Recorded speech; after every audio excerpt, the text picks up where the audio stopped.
Ang kwentong ito ay hango sa totoong buhay.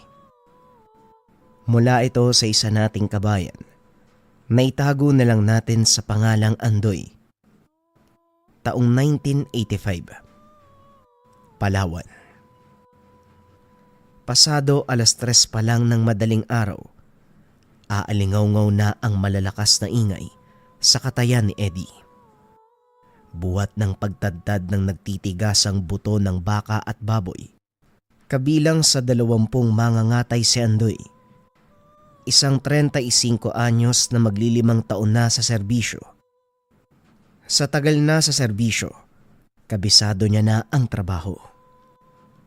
Andoy, pagkatapos mo dyan sa baboy, samahan mo si Tonyo sa pag-deliver. Pupunta kayo sa kabilang bayan ha. Kailangan yung maihatid yung 20 kilo ng baka sa karinderya ni Aling Isig. Bilisan mo na riyan. Wika ng amo na si Eddie. Tumangulang si Andoy sa utos nito. Minadali na ang pagkatay upang makausad sa susunod na trabaho. Nang matapos siya, hinanap na si Tonyo. O ito, manigarilyo ka muna pampawala ng antok. Nga pala, sinabi ba sa'yo ni Bossing kung saan baryo tayo magdi-deliver? Wika ni Tonyo. Hindi na banggit sa akin eh. Saan nga ba? Tugon ni Andoy habang nagtitimpla ng kape. Nasa kusina ng bodega ang dalawa. Saan pa nga ba? Eh di sa baryo kung saan maraming usap-usapan na may aswang. Nakadalawang balik na ako dun eh. Wala pa rin nagbago. Aswang pa rin ang bukang bibig ng mga tao. Sana ngayon hindi na. Natatakot ka ba sa mga aswang? Butchero ka rin naman ah. Maalam sa paggamit ng patalim. Isang buong baka nga kaya mong itumba eh. Aswang pa kaya? Hoy pare, kahit ikaw pa ang tinaguri ang pinakamahusay na mangangatay, kapag aswang na ang nakalaban mo, ibang usapan na yun. Pambihirang lakas ang meron sila. Anong laban ng patalim mo? Sige na nga pare, dalhin mo na lang yung kape mo, aalis na tayo bago pa sumikat ang araw.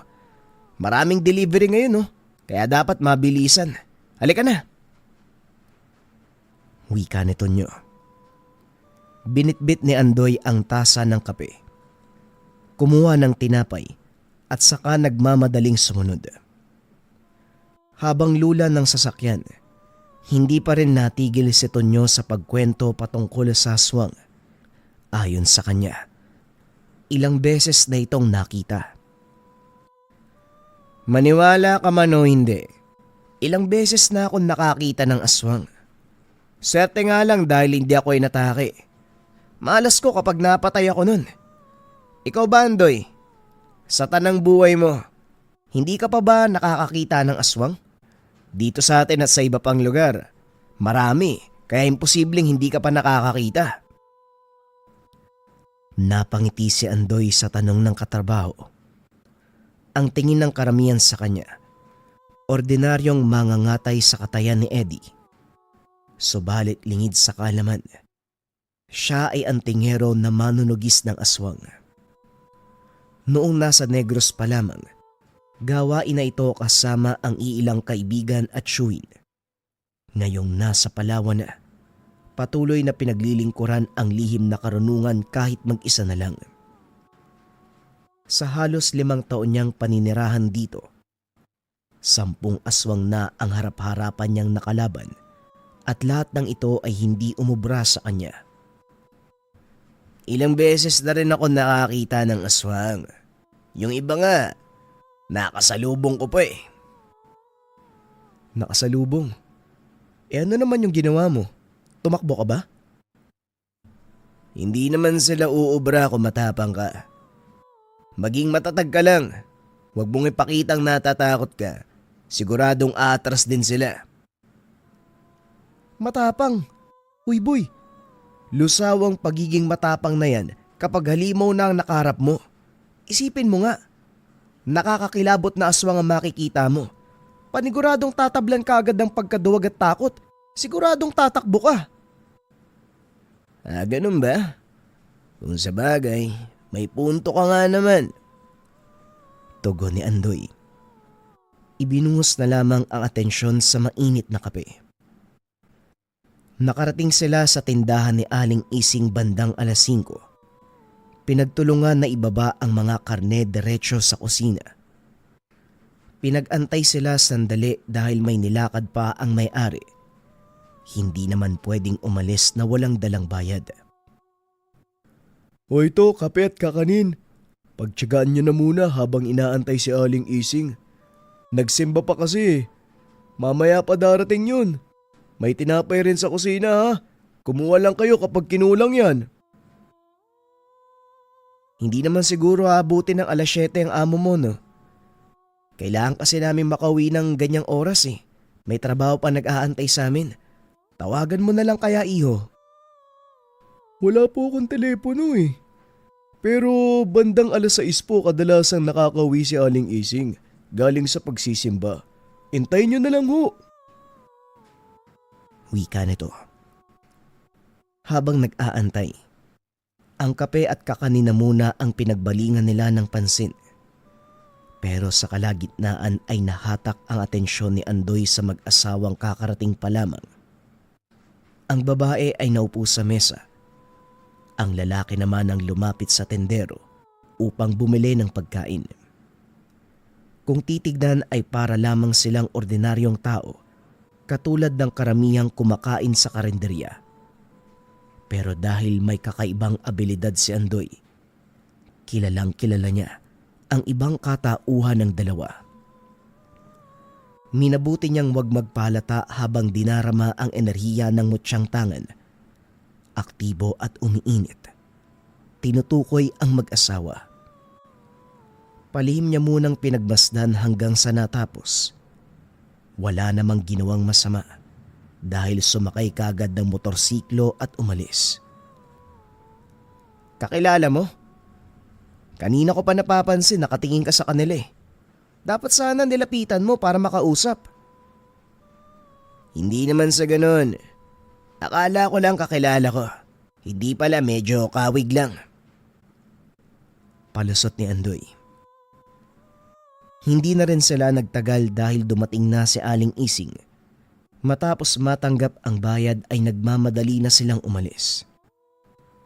Habang nasa daan, hindi inaasahan ni Andoy na makikita ang motorsiklo na gamit ng mag-asawa sa karinderya. Motorsiklo lamang ang nasa tabi ng daan, malapit sa kakawyan at bundok. Dahil dito, napapaisip tuloy siya sa posibleng ginagawa ng dalawa. Tonya, masyadong makapal yung kakawyan sa baging ito, di ba? Tapos may bundok sa unahan. Wala bang kababalaghang nangyayari dito? Isa pa, kahit may araw, medyo madilim eh. Dahil sa naglalakihan at nagkakapalang dahon sa mga puno. Pare, ito yung sinasabi ko sa iyo nung nakaraan, di ba? Nakamunti ka na akong makasagasa ng aso. Tapos pagtingin ko sa side mirror, naging tao eh. Kaya yun sa takot ko, pinaharurot ko yung sasakyan. Isa pa, dito rin namatay si Mang Robles eh. Trabador sa Katayan matapos mag-deliver. Pag uwi ayun, sinalubong ng aswang tapos namatay. Sumalangit nawa yung kaluluwa niya. Mabuting tao pa naman yun kaso naunang umakyat sa langit eh. Ang sabi nila, 2 aswang daw yung madalas na nakikita ng mga dumadaan dito. Isang babae tapos isang lalaki. Ang problema nga lang, walang nakakakilala. Matapos marinig ang sinabi ni Tonyo, hindi na nagtataka si Andoy kung may kinalaman man ang mag-asawang iyon sa nangyayaring pambibiktima sa lugar. Nang tignan niya ang side mirror, mas lalong kumulo ang kanyang dugo nang makita ang motorsiklo. Eto, payong kaibigan lang para sa'yo ha. Bilang sanay na ako sa mga ganitong gawain, huwag ka talagang papayag na mag-isa magdi-deliver ha. Kung sakali mang utusan ka ni Bossing, mas mainam na may kasama ka para may makatulong. Wala pa namang katao-tao sa lugar na to. Walang makakarinig kung hihingi ka ng saklolo.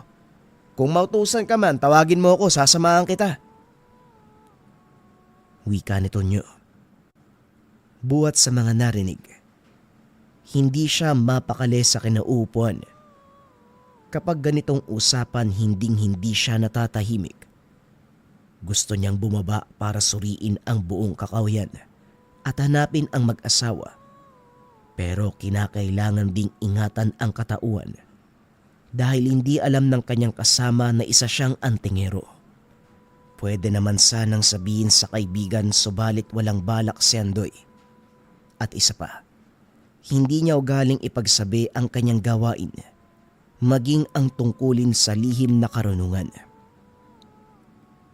Pagbalik ng Katayan, nasa pagtatrabaho na ang atensyon ng lahat. Marami-rami ang order ng mga suki, lalo pat halos nagsabay-sabay ang fiesta. Doble ang kanilang pagkilos dahil kinakailangang matapos ang pagkatay bago sumapit ang tanghali. Pagdating naman ng hapon, ihatid na sa mga mamimili. Sa puntong ito ay magkasama uli si Andoy at Tonyo. Pero sa kanila nakatoka ang pinakamalayong pagdadalhan ng mga karne. Medyo malayo ang pagdadalan nyo, tapos malubak ang daan. Itali ng mabuti dahil baka malaglag. Mag-ingat din kayo roon. Kagabi may nabalitaan ng misis ko. Meron daw natagpo ang lamang loob eh. Halatang nahulog mula sa pagkakadagit ng aswang siguro. Pasado 3:00 na. Paniguradong gagabihin kayo pagkarating doon. Iba yung pag-iingat ang hihilingin ko sa inyong dalawa. Tonyo, ikaw ang mas matanda kaya sa'yo ako mas umaasa. Babalik kayong dalawa ng ligtas at buhay. Naintindihan niyo? Oo naman, boss. Walang problema. Hindi naman sa pagmamagaling pero sagot ko na ang kaligtasan namin ni Andoy. May baon namang patalim eh. Palaging naroon sa sasakyan. Kaya nakakatiyak ako maihirapan sa paglapit ang nilalang na yan. Subukan lang niya. Talagang uuwi siya ng walang ulo. Pagmamayabang ni Tonyo, ngumiti na lamang si Andoy. O siya, lumakad na kayo habang maaga pa. Mag-iingat. Huling wika ni Eddie. Ay pare, totoo ba yung sinasabi mo? Ang yabang. Akala mo naman hindi mauuna sa pagtakbo kapag nakarinig ng kaluskos. Ano ka ba, Andoy? Siyempre, kailangan nating maging bida-bida sa harapan ng bossing natin para pagkatiwalaan tayo. Pero pare, sa totoo lang, kinilabutan ako sa sinabi ko. Naku naman pati buhay natin diyado sa trabahong to. Dapat iba yung mangangatay, iba din yung taga-deliver. Sa atin lahat pinapagawa, hindi naman tumataas yung sahod. Reklamo ni Tonyo habang pinapaandar ang sasakyan. Nang nasa daan na sila, hindi pa rin ito matigil sa pagsasalita. Tahimik na nakikinig si Andoy. Nagmamasid sa daang tinatahak. Wala siyang ibang nakikita kung hindi mga kahoy, ligaw na halaman, mga kabundukan at karagatan sa magkabilang bahagi ng daan. Lumipas ang 2 oras at kalahati.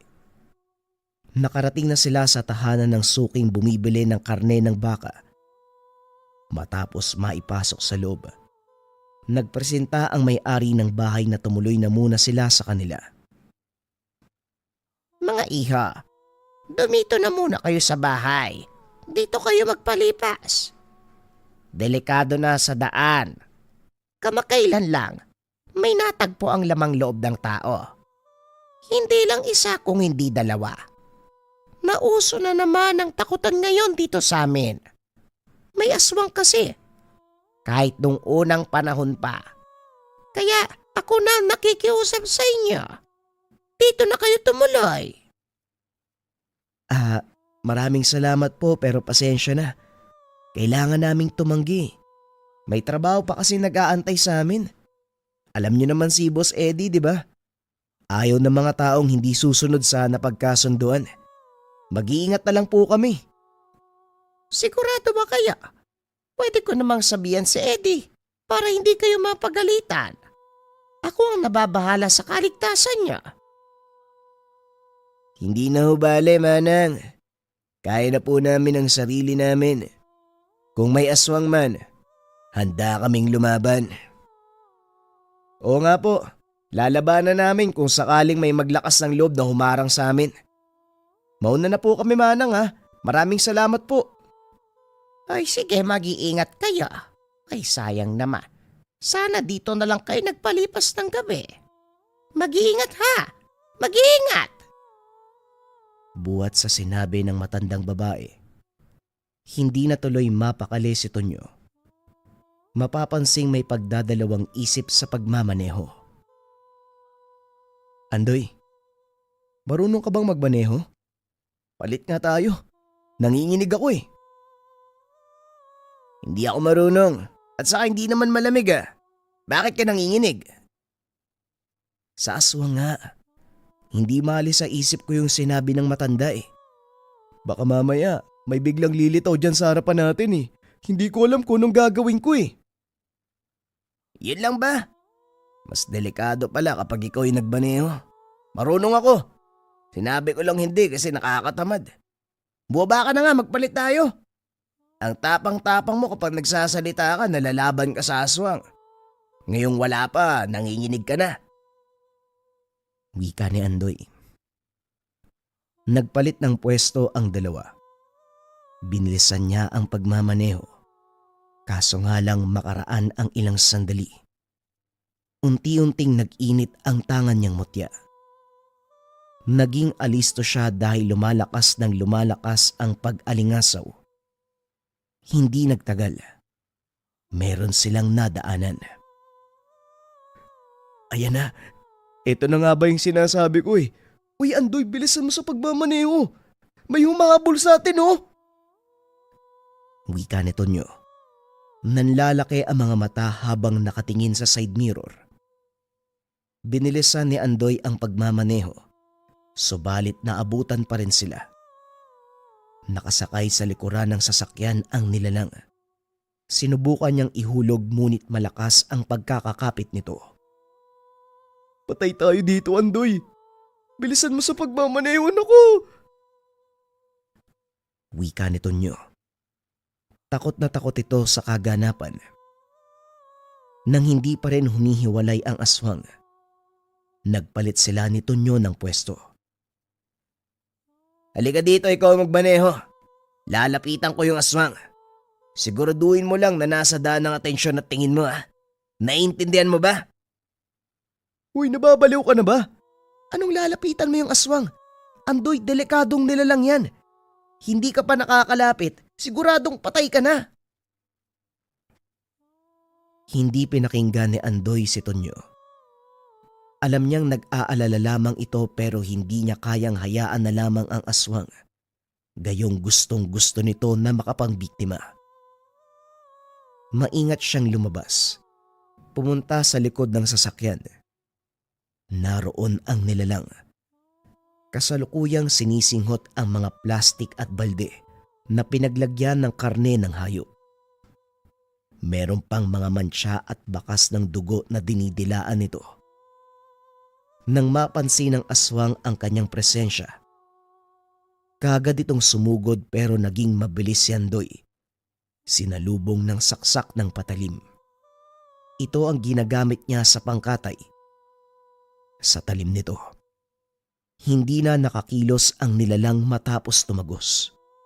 Paulit-ulit pang sinaksak hanggang sa maputulan ng hininga. Napakapit naman ng husto si Andoy. Mas lalo pang binilisan ni Tonyo ang pagmamaneho. Biglang nahulog ang katawan ng aswang. Sa bilis naman ay hindi na kaya pang balikan. Kung hindi pa ito naubusan ng gasolina, hindi titigil sa pagpapatakbo si Tonyo. Tonyo, hindi ako mamamatay sa aswang eh. Malalagutan ako ng hininga sa bilis ng pagmamaneho mo. Mabuti na lang nakakapit ako ha. Kung hindi, sabay kaming nahulog nung nilalang na yun eh. Mag-isip ka nga. Wika ni Andoy pagkababa ng sasakyan. Ang importante wala na yung aswang. Sinadya ko talagang bilisan yung pagmamaneho para mahulog yun. O kita mo na, nailigtas kita. Nailigtas? Paano naman? Kamuntikan mo na nga ako mapatay eh. Tapos ngayon ganyan yung sasabihin mo. Napatay ko yung aswang eh. Isipin mo kung hindi ko nagawang ihulog yung aswang, siguradong puno na ng kalmot at kagat yung katawan mo. Pero hindi nangyari dahil sa ginawa ko. Pagmamalaki ni Tonyo. Lingid sa kanyang kaalaman, napatay na ni Andoy ang aswang bago pa ito mahulog. O siya, oo na. O saan tayo ngayon bibili ng gasolina? Sabi ko naman kasi sa'yo bumili na tayo kanina eh. Sarado na yung mga tindahan Gigising yan kapag ako ang bibili. Maghintay ka rito. Kakatukin ko yung tindahan na yan Namangha si Andoy dahil kagaya ng sinabi ni Tonyo. Gumising nga ang tindera para lamang makabili siya ng gasolina.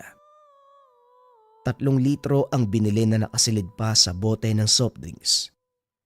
Pagkatapos ay umalis na sila. Nakarating naman sa Katayan eksaktong 11:00 ng gabi. Sila na lang ang naroon dahil nakauwi na ang mga kasamahan sa trabaho. Si Andoy na walang tahanang uuwian, sa bodega natutulog. Inalok siya ni Tonyo na sa bahay nito makituloy.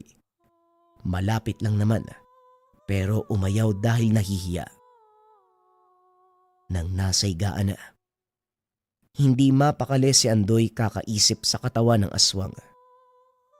Alam niyang mababang uri lamang ito ng lahi, pero may tsansa pang gamutin ang sarili para mabuhay uli. Gusto sana niyang balikan habang naroon pa sila, kaso nga lang hindi niya ginawa dahil sa pagmamaneho ni Tonyo. Kinabukasan, si Boss Eddie ang siya nagbalita tungkol sa nangyari sa kabilang bayan. May bangkay daw na natagpuan malapit sa daan. Laking pasasalamat naman ni Andoy dahil talagang natuluyan niya ang nilalang na nakalaban kagabi. Mabuti na lang at hindi kayo inabutan. Nako, delikado kapag nagkataon. Ayun, pinagtulungan ng mga taga roon ng katawan. Ang tindi daw ng amoy. Paano niyo ho nalaman, bossing? Nagpunta ho ba kayo doon? Napadaan dahil may maagang nilakad malapit doon. Akala ko nga merong banggaan eh. Maraming mga tao sa tabi ng kalsada. Tapos may mga motorsiklo at iilang sasakyan. Yung pala, may natagbo ang bangkay. Hindi na ako nakiusyoso masyado dahil nagmamadali na akong pumunta rito. Nag-aalala ako sa inyo ni Tonyo eh. Mabuti na lang ligtas kayong nakauwi. Hindi na sinabi ni Andoy ang tungkol sa nangyari sa nagdaang gabi. Wala namang nakakaalam maliban sa kanila ni Tonyo. Hindi ito dumating sa araw ng trabaho dahil binyagan ng bunso nitong anak. Naimbitahan silang mga kasama. Nagbigay din ng karne si Boss Eddie bilang handog. Pagkatapos ng trabaho sa hapon, dumiretso silang lahat sa bahay ni Tonyo. Nagkatuwaan, nag-inuman at nagkantahan. Masayang masaya sa gabing ito dahil sa dami ng handa. Meron ding inumin na inambagan na mga kasama sa trabaho. Pero hindi uminom si Andoy dahil kanina pa nagtataka sa ihip ng hangin. Tahimik lang siyang nakaupo sa sulok. Nakakunot ang noong pinagmamasdan ang bawat bisita ng binyag. Kanina pa niya napapansin ang masangsang na amoy. Hindi lang basta-basta dahil ito'y pagmamay-ari ng isang nilalang. Ang kaso nga lang nagtataka siya kung saan ito nagtatago. Uy Andoy, parang ang sama ng loob mo sa mundo ah. Nakakunot pa yung noo mo, may problema ka ba? Uminom ka na lang pare. Lahat ng problema masasagot ng alak. Sige na, inumin mo na yan. Bumalik ka nga sa kinuupuan mo, Tonyo. Huwag mo na akong guluhin. May inaasikaso kong mahalagang bagay dito. Ang ingay mo, ang baho pa ng hininga mo. Wika ni Andoy sa katrabaho. Nangangamoy na ang hininga nito dahil sa alak. Eto naman oh, nandito tayo para magsaya, hindi para mag-isip ng problema. Ipagpabukas mo na yan. Magsaya tayo ngayon. Gusto mo bang kumanta? Tara, doon tayo sa karaoke. Ikaw, lasing ka na ha? Ang mas mabuti pa, matulog ka na lang. Gegewang-gewang ka na nga. Naglalakad ka ba?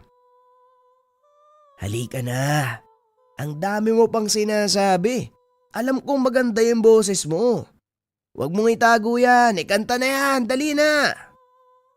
Esusa. Ay, Esusa.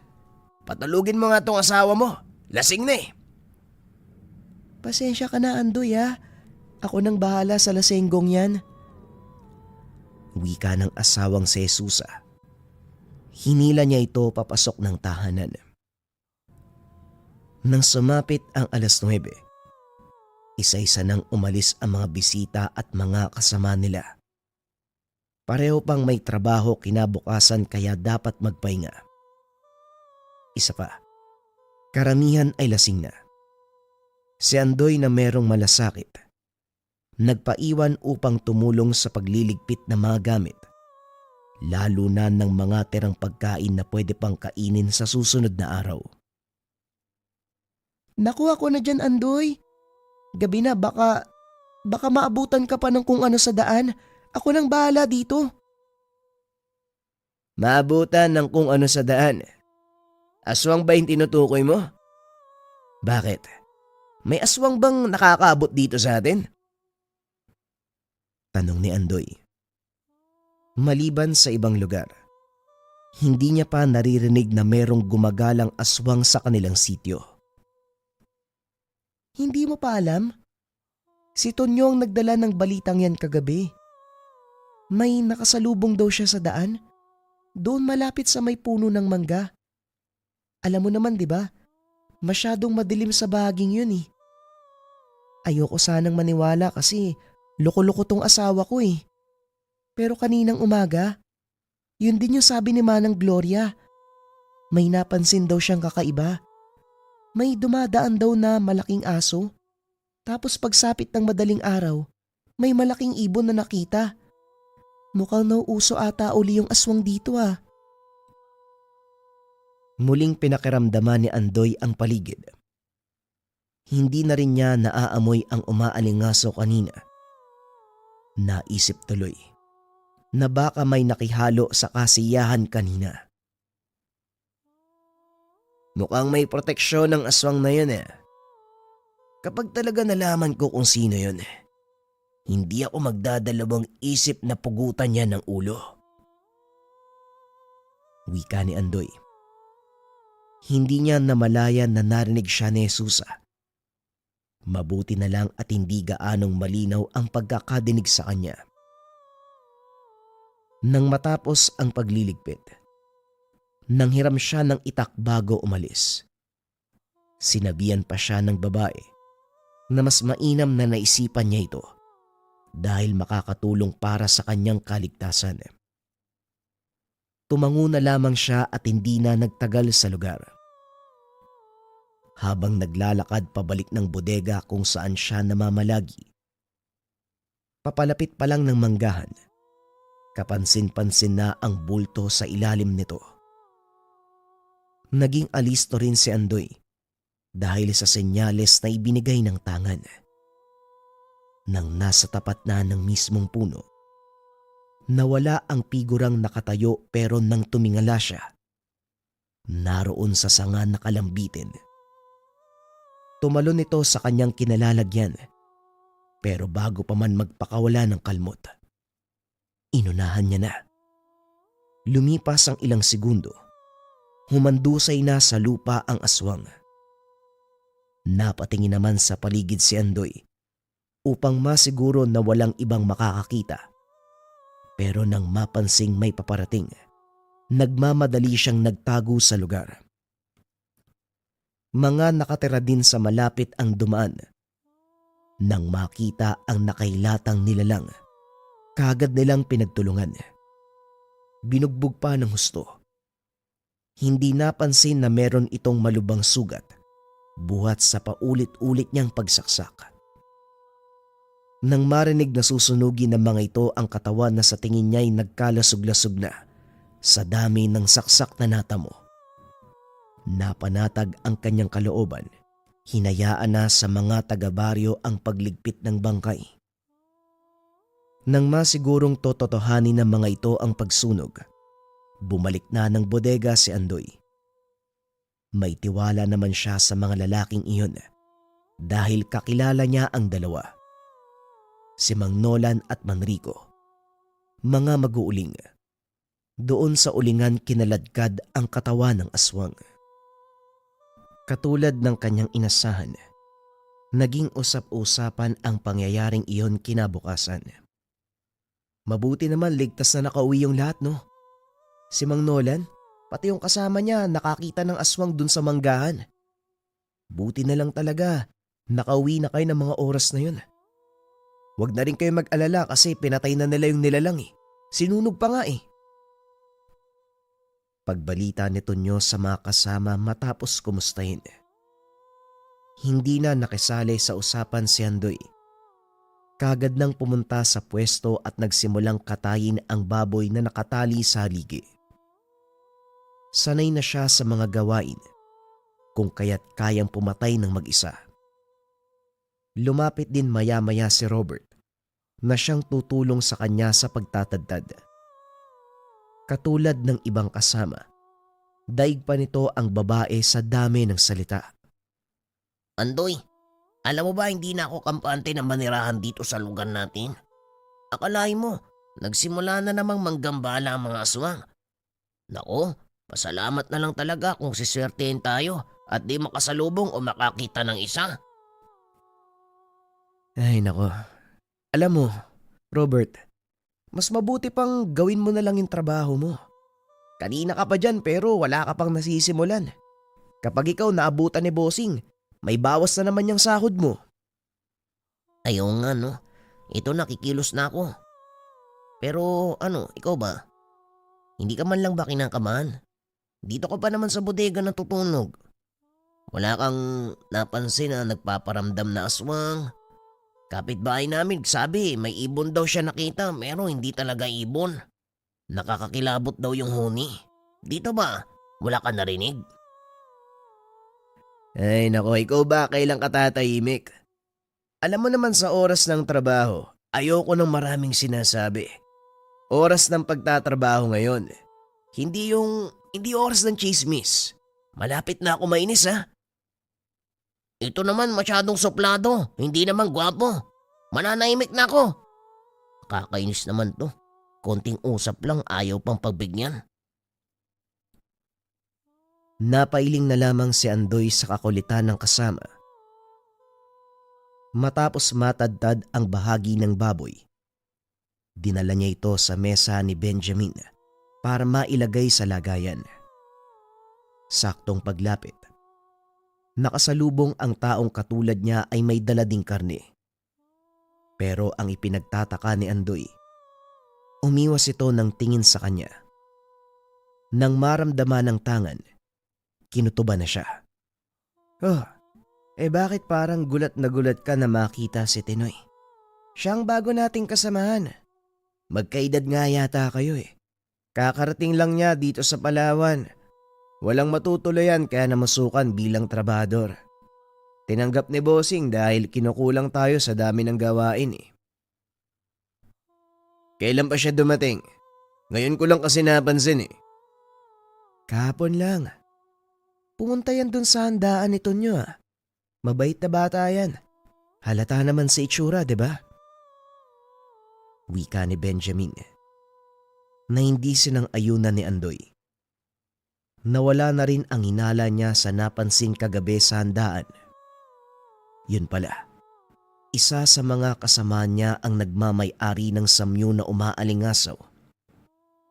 Sa tingin pa ni Andoy, nakalimutan nito ang proteksyon dahil madaling natukoy ng kanyang tangan. Pagkatapos ng sadya sa mesa ni Benjamin, bumalik siya sa kanyang pwesto, palihim na pinagmasdan ang bagong tauhan. Hanggang sa matapos ang gawain, hindi pa rin niya tinatantanan ng tingin. Nailang na ito. Nagdadalawang isip sa pagkilos. Pero dahil nauna si Tinoy sa paglabas, doon na natapos ang kanyang pagmamatyag. Hindi na rin naabutan dahil natagalan siya sa loob. Pare, si Tinoy ba saan siya tumutuloy? Ang sabi mo kasi wala siyang mauuwian eh. Hindi ko na nakita rito eh. May nahanap na bang tutulugan? Wika ni Andoy. Sa pagkakalam ko meron. Dinala ni paring Jacob sa kanila eh. May maliit na kwarto daw na paupahan malapit sa bahay niya. Doon yata tumuloy si Tinoy. Bakit mo pala natanong? Akala ko kasi dito sa bodega siya matutulog eh. Sabi mo walang matutuloyan. Meron pala. Yun lang naman. Nga pala pare, muntik kong makalimutan. Pinapatawag ka ni Boss Eddie sa opisina. Parang may iuutos ata eh. Naroon na si Tonyo. Puntahan mo na. Kanina pa yung nag-aantay. Napabuntong hininga si Andoy nang maisip na may ipapatid na namang karne ang amo. Hindi naman siya makatanggi dahil naging parte na ito ng trabaho.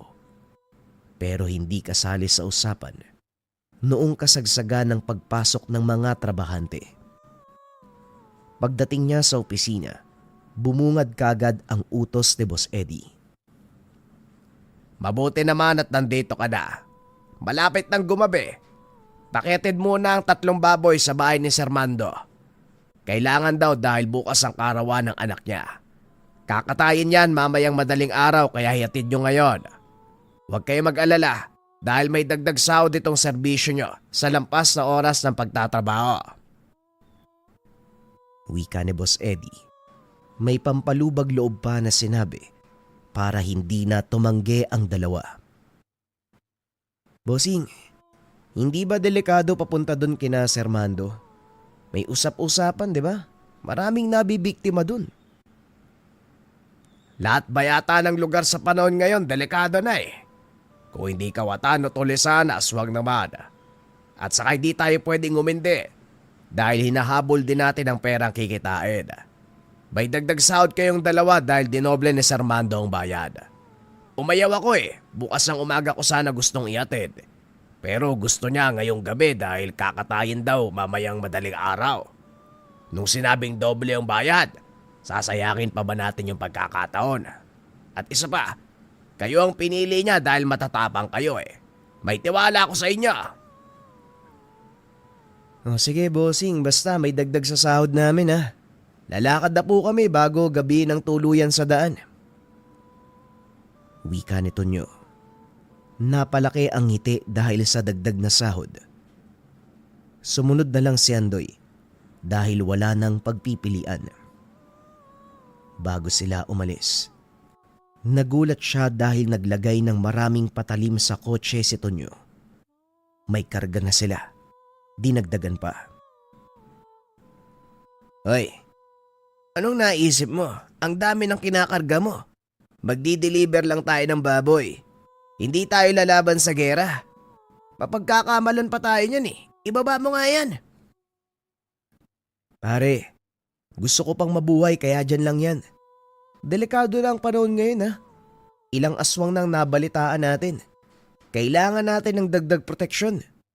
Pero sa palagay ko nga, yung iba hindi naman biktima ng aswang eh. Parang tao lang din yung pumapatay eh. Bahala ka na nga, halika na. Gusto ko nang makapagpahinga eh, bilisan mo na dyan. Kung makabitbit ng patalim, akala mo kung saan pupunta. Akala mo kayang gamitin, tatakbo din naman. Reklamo ni Andoy. Nauna siyang sumakay ng sasakyan. Ilang sandali pa ay lumarga na sila. Makalipas ang mahigit 2 oras, narating din ang tahanan ni Sermando Kaso nga lang hindi na sila pinauwi dahil kulang ng mangangatay. Alam nito na pangangatay ang kanilang trabaho kaya inalok sila. Si Tonyo na nasilaw sa pera, pumayag naman kagad. Hoy, magpaawat ka naman, kailangan nating makauwi. Gusto ko makapagpahinga tapos tatanggap ka ng ibang trabaho. Iwanan kaya kita dito. Pare, pera na to oh. Tatanggihan pa ba natin? At saka bukas ka na magpahinga para isahan lang. Linggo naman bukas eh. Wala tayong pasok. Tara na! Wika ni Tonyo. Inabutan siya ng kutsilyong panghiwa. Napilitan na siyang manatili na muna dahil hindi pwedeng iwanan si Tonyo. Iisa lang ang sasakyan at baka mapagalitan ni Boss Eddie kapag nalamang mag-isa lang siyang bumalik. Doon na sila sa tahanan ni Sermando nagpahinga sandali. Nagising pagsapit ng madaling araw para simulan ang pagkatay ng mga baboy.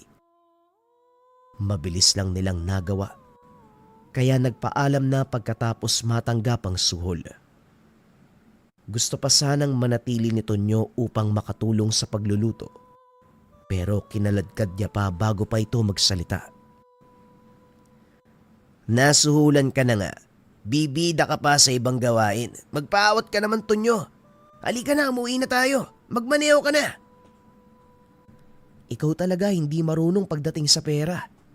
Mayaman si Sermando. Kapag nakita niyang kumikilos ka, magbibigay yun. Ilang piso kagad ang nawala sa atin dahil sa pag-iinarte mo. Kung wala kang respeto sa katawan mo, respetuhin mo yung sa akin. Pagod na ako. O na, sige na, halika na. Umuwi na tayo para makapagpahinga ka na, Senyor Andoy. Habang nasa daan ng dalawa, napahinto bigla sa pagmamaneho si Tonyo sa pagharang ng isang aso. Binabangga pa ang unahan ng sasakyan. Nang makita ito ni Andoy, wala siyang pagdadalawang isip na bumaba at hinarap ang nilalang. Walang awang tinaga pero dahil nalingat sandali, napasuot sa kakawyan matapos makaladkad. Si Tonyo na nag-aalala ay napilitang bumaba para sundan siya. Hindi naman nagpatalo si Andoy. Kagad niyang tinira sa tiyan ang asong aswang. Pagkatapos ay muling tinaga sa ulo ng paulit-ulit hanggang sa bumaluktot na lamang sa lupa. Si Tonyo na naabutan siyang pinagtatataga ang nilalang. Nakisali. Ilang sandali pa hindi na ito huminga. Akala ko hindi yun aso ah. Grabe, kamunti ka na tayong madali ng aswang na to ah. Sasagasaan ko sana kanina kaso nataranta ako eh. Kaya pinahinto ko na lang yung sasakyan eh. Sana pala tinuluyan ko na lang. Mabuti naman naisipan mong bumaba ng sasakyan at tumulong. Akala ko mag-aantay ka na lang sa akin pagbalik ko eh. Hindi ko rin naman namalayan na nakababa na pala ako. Bigla na lang kumilos yung katawan ko eh. Ang importante, ligtas tayo. Grabe. Hanggang ngayon nang lalamig pa ako oh. Pero sigurado ko bang ayos lang yung bangkay na yun? May abo bang babalik sa pagkabuhay? Iba talaga yung epekto ng takot sa'yo, no? Hindi ka nakakapag-isip ng tama. Nilisa nila ang lugar. Matapos madispatcha ang bangkay ng asong aswang. Hindi na hinantay na bumalik sa katawang tao. Kagad nang sinunog dahil nagmamadali na rin. Nang makabalik ng bodega, dumiretso sa pagiga si Andoy dahil sa sobrang kapaguran. Tanghali na nang magising si Andoy. Nagulat pa nang makitang magkatabi na sila sa higaan ni Tonyo. Nasipa pa niya nang mapansing basa ang kanyang balikat dahil sa paglalaway nito. Ang laki-laki mo. Naglalaway ka pa. Napakabaho. Ilang taon ka bang hindi naghugas ng bunganga mo? Buti pa yung baboy na alaga ni Bossing. Nililinisan ng ipin eh. Ikaw tong taong baho ng bunganga mo. Wika ni Andoy. Si Tonyo na inaantok pa ay hindi pinansin ang kanyang reklamo. Muli itong nahiga at bumalik sa pagtulog. Bumangon na si Andoy. Nagmamadaling maligo para maalis ang baho ng laway sa kanyang katawan. Nandidiri pa sa tuwing naaamoy. Pagkatapos lumabas siya ng bodega para makabili ng tinapay sa tindahan. Nagpang-abot sila ni Tinoy na kagad nag-iwas ng tingin. Sakay na hinala nitong kilos, sinundan siya hanggang sa nakarating sa tinutuluyang bahay. Bago maisara ang pintuan, humarang siya kaya napilitan nitong humarap sa kanya. Pero nasa ibang direksyon ng tingin, kapansin-pansin ang panginginig. Ano bang kinakatakot mo sa akin na? Nagtataka ako eh. Sa tuwing magkakatinginan tayo, umiiwas ka. Natatakot ka ba sa akin? Bakit naman? Hindi naman sa ganun.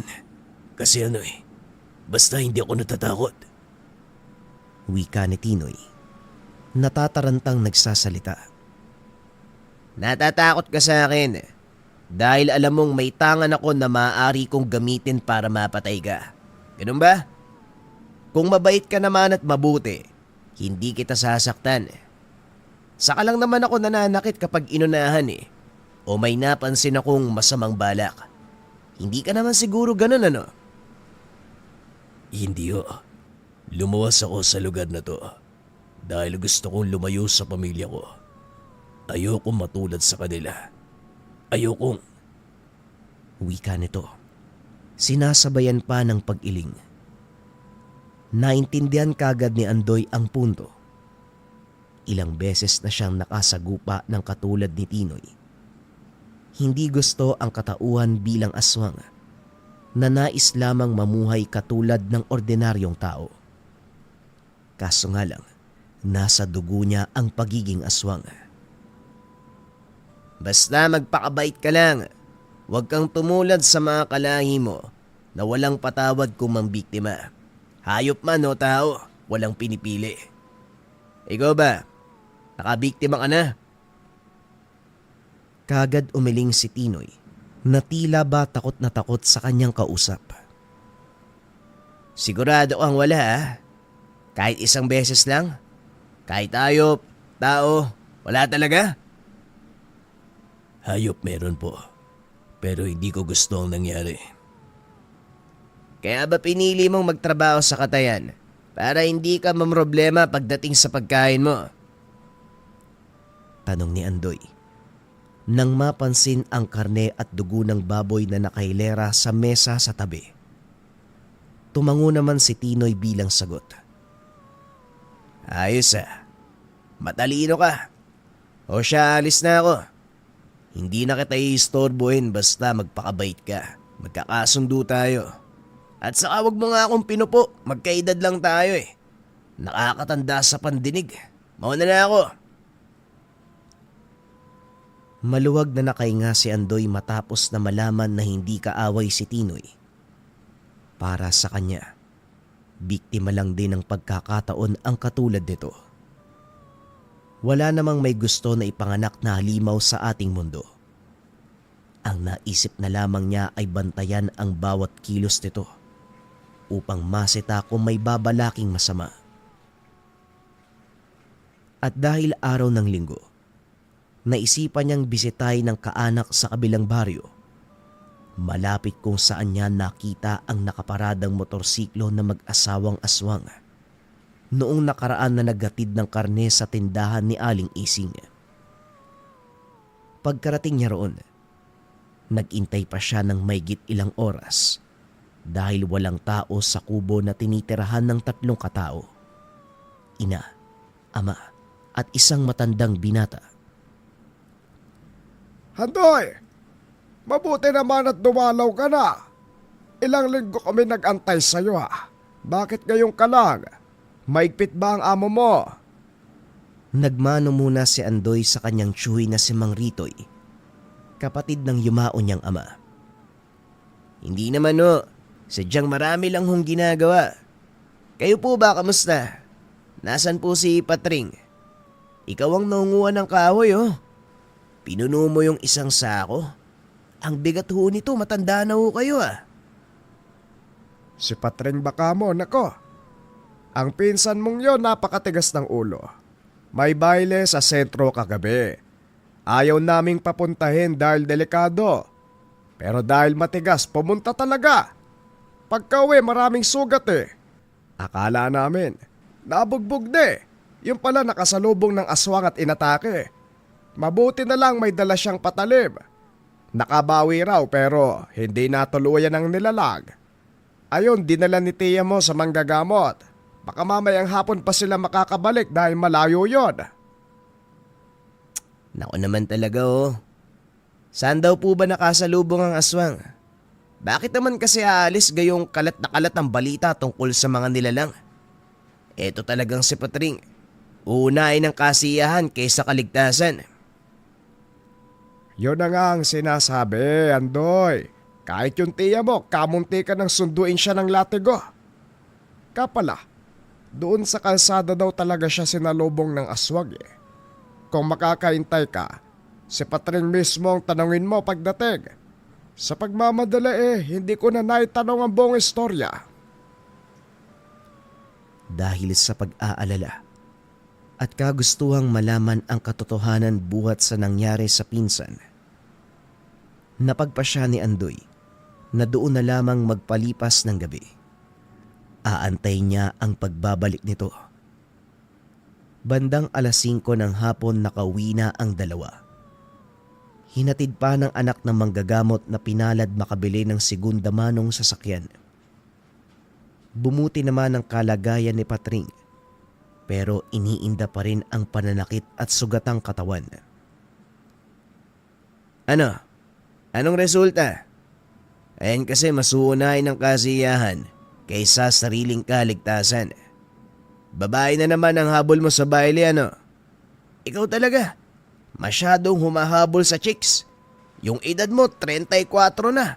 Wala ka namang nabiktimang babae. Ay naku pinsan, kung nakasama ka lang, siguradong magdiningning yung mga mata mo. Ang daming magandang dilag sa kaliwat kanan.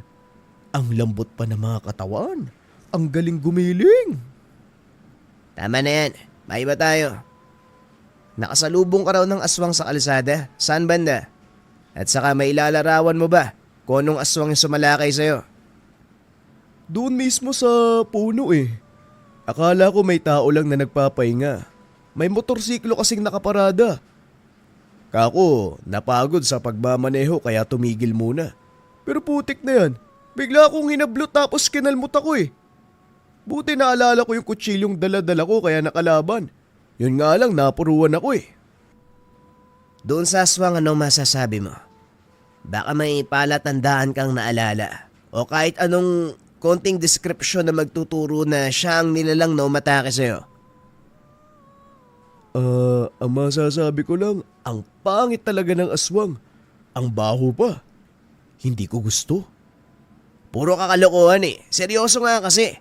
Para naman mahanap natin kagad tapos makapagiganti. Ipagiganti mo ako talaga ba? Ganito kasi, isang babae mahaba yung buhok.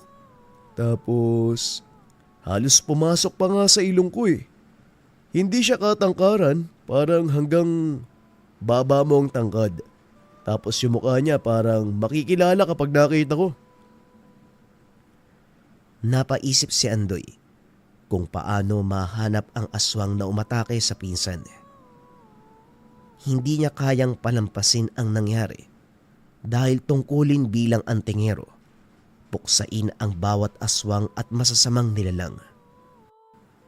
Kundi dahil rin sina Patring na lamang ang natirang maituturing niyang pamilya. Nasasaktan siyang makitang nagdurusa ang pinsan, maging ang tiyahin at Shuin na naiiyak sa sinapit ng anak. Nang makapaghapunan silang lahat, sinamahan niya muna si Mang Ritoy na ipasok sa silong ng kubo ang nakuwang kahoy na panggatong upang hindi maulanan kung sakaling sasama ang panahon. Naroon din sa bintana si Patring, tahimik na nakatingin. Ilang sandali pa, Bigla itong sumigaw ng merong makita. Na alerto naman si Andoy. Aswang! Andoy! Yan yung aswang na umatake sa akin kagabi. Hindi ako pwede magkamali. Wika ni Patring habang nakaturo sa kakawiyan sa unahan. Nang makita ni Andoy na meron ngang aswang, nagmamadali siyang kumuha ng itak sa kusina. Sinundan ang dinaanan ng nilalang. Andoy! Andoy, nako iyo, bumalik ka dito. Hayaan mo na ang pesting aswang. Hindi naman yan makakalapit dito sa bahay. Naglagay ako ng pako. Ay nako, Andoy, pambirang bata talaga. Hayaan niyo na ho si Andoy, tatay. Hindi siya yung tipo ng tao na magpapatalo sa iisang aswang. Pinsan ko siya, kaya may tiwala ko sa kanya. Ikaw siguro ang nagsulsul sa kanya na tugisin ang aswang na umatake sa'yo. Napahamak ka na nga, Patrig. Idadamay mo pa ang pinsan mo. Wika ni Mang Ritoy. Samantala, hindi tinantanan ni Andoy ang aswang. Saan mang bahagi ng kakahuyan ito paparoon, talagang binuntutan niya hanggang sa nagawang mahuli. Kagad ng tinaga at hindi pinakitaan ng awa. Nakadaing sandali ang nilalang at binawian ng buhay. Nangisay pa matapos mapugutan ng ulo. Tangka na sana niyang lalapitan ang katawan upang masuri ng maayos nang may kumalusko sa unahan. Pagtingin niya ay may isa pang aswang. Aswang na lalaki. Sumugod ito at halatang galit na galit. Nahirapan pa siyang lumaban dahil napaka-agresibo at bilis ng atake.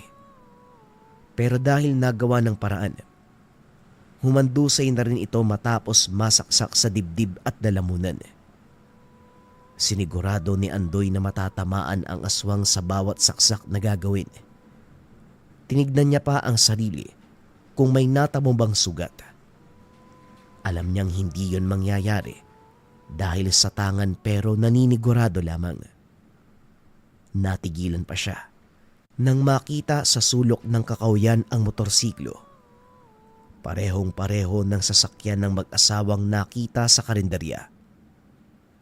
Nang mapagtanto ang nakalabang mga aswang, hindi na siya naghinala pa. Ang galing ng pakulo ng mga to, no? Kunwari, dayo. Yung pala may masamang balak sa baryo. Ilang tao na ba ang nabiktima ng dalawang to? Sana pala noon ko na kayo pinatay eh. May nadamay patuloy kayo ngayon eh. Wika ni Andoy na may halong pagsisisi. Naganap na rin siya ng pwesto sa loob ng kakahuyan kung saan maaaring iligpit ang bangkay ng dalawa. Habang ginagawa ito ay dumating si Mang Ritoy. May dalang sulo at itak. Nag-aalalang hinahanap siya. Andoy, mabuti naman at bangkay. Eh paano mo, Andoy? Ikaw bang may gawa nito? Ano ginawa mo? Wika ni Mang Ritoy. Matapos makita ang nakahandusay na bangkay. Pairam ho ng sulo nyo. Kailangan nating sunugin ng dalawa. Mamaya biglang gumalaw eh.